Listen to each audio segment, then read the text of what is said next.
These are two of the most popular premium golf balls in the world at the moment, but one of them might actually be the wrong choice for most golfers. And today we're cutting them open to find out which one you should be playing and which one you probably shouldn't.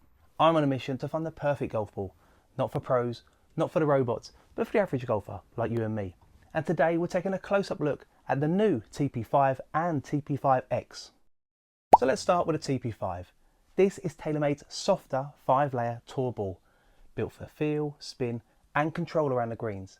And this year it comes with something new, micro coating. TaylorMade say this ultra thin paint layer creates a more consistent surface, which should give you tighter dispersion and more predictable flight. Now you might remember earlier this year TaylorMade actually sued Callaway for calling them out for poor paint quality coating on their balls and using UV light to highlight this. So this is an improvement. But if you need UV light to show the improvements in your golf ball, how much difference will this actually make for the average golfer like you and me? Now compression wise, it sits around 95, so that puts it in the mid-soft tour category. Not super soft, not super firm. In theory this should suit golfers swinging around 90 to 105 mph driver speed. So a big chunk of you guys watching this video. Now on paper this sounds like a brilliant all-rounder. Some testing shows high launch, low driver spin and strong wedge spin. So everything you'd expect from a premium ball. But this is where things get interesting, because not all feedback has been positive. Some testers are saying that it feels harsh on full shots, it drops off badly on miss hits, and it's not as forgiving as it's expected. And that's quite a big deal for most golfers in this category. Don't hit it perfectly every time. So right, let's bring Jeff in, cut this ball open and see exactly what's on the inside.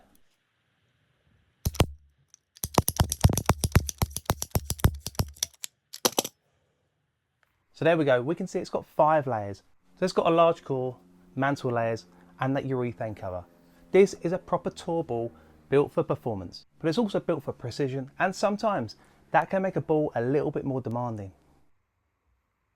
Now let's move on to the TP5X. This is traditionally the firmer, faster version, built for speed, lower spin and more penetrating flight. Still 5 layers, still urethane, still a premium tour ball. But when we look at compression, this is where things have actually changed this year, because the TP5X has actually softened. Previous versions were around 108 to 110 compression, very firm. But the 2026 version is closer to 100, 102 compression. That's a noticeable drop. And what that means is that it matters, because now this ball becomes more playable. So instead of only suiting high speed players, this now fits golfers swinging roughly to 95 to 110 miles per hour. Suddenly more golfers can actually use it properly. So performance wise from the testing that I've seen, this is much more consistent, gives solid ball speeds, a stable flight and predictable results. And good spin around the greens, but not quite as soft as a TP5. But importantly, it doesn't seem to punish miss hits as much. And for most golfers, that's everything. But before we cut open the TP5X, if you're not sure which golf ball you should be playing, scan this QR code or click the link in the description below and I'll send you my golf ball buying guide. So right, let's cut this ball open and see what's inside and how it compares to the TP5.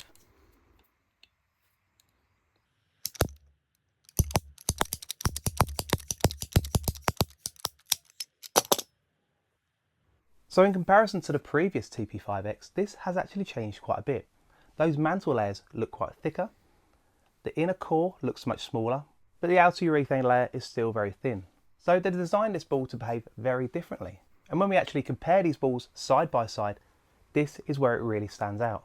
The inner core is much smaller and those mantle layers in the TP5X are much thicker.